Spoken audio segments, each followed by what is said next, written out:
News in 5. News and developments making headlines around the world in 5 minutes. World News in 5. Here on Radyo Pilipinas Worldwide.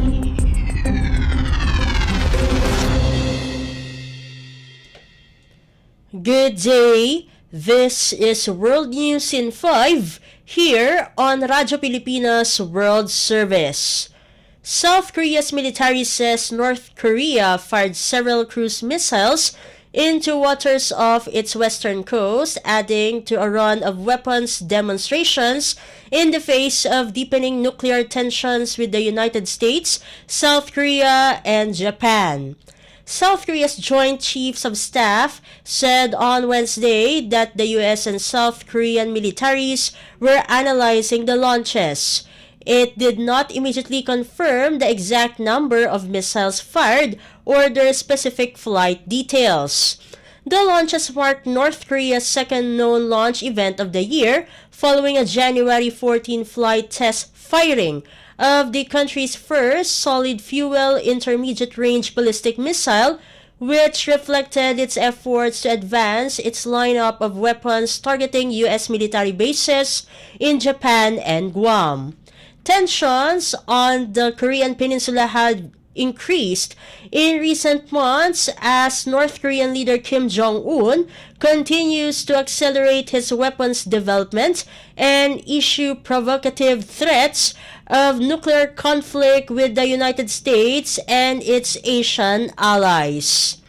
World News in 5. Here on Radyo Pilipinas Worldwide.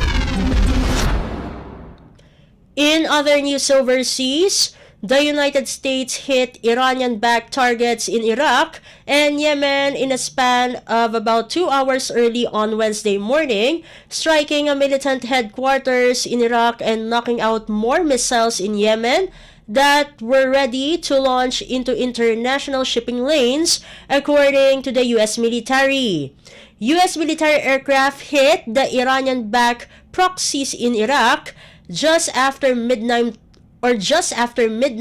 local time in response to a series of attacks against U.S. and coalition forces in recent days. U.S. officials said the airstrikes targeted 3 facilities in western Iraq used by Kataib Hezbollah and other Iranian proxy groups. U.S. Defense Secretary Lloyd Austin warned separately that Washington is not ruling out additional strikes if necessary.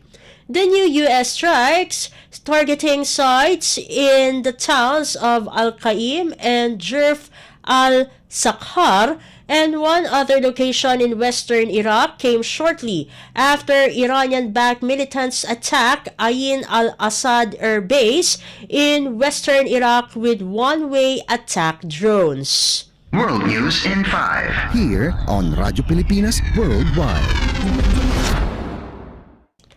And for our Philippine Embassy and Consulate news, Philippine Ambassador to Sweden Maria Lumen B. Isleta met with Ms. Kirstine Borgeson, conductor of Hagersten A Cappella Choir, on the 16th of January. Hagersten A Cappella is a choir group of Swedish church in Hagersten, Stockholm, Sweden. The group consists of 40 members aged 18 to 35 and is actively participating in events of its parish church. Several of the choir's members have been involved in the group for many years.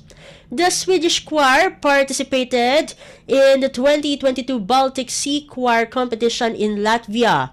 With their winning song was the Filipino folk song Leron Leron Sinta, which also went viral on social media and has been reported on by CNN Philippines.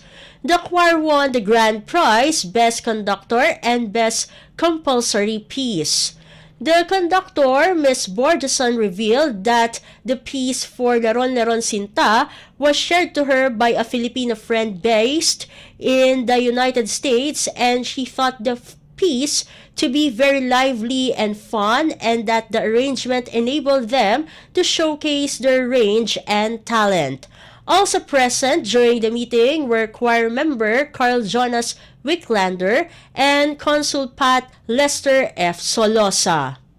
World News in 5. Here on Radyo Pilipinas Worldwide. And that concludes today's edition of World News in 5 for Radyo Pilipinas World Service. This has been Steph Vicente. Good day and stay safe, everyone. World News in 5. News and developments making headlines around the world in 5 minutes. World News in 5. Here on Radyo Pilipinas Worldwide.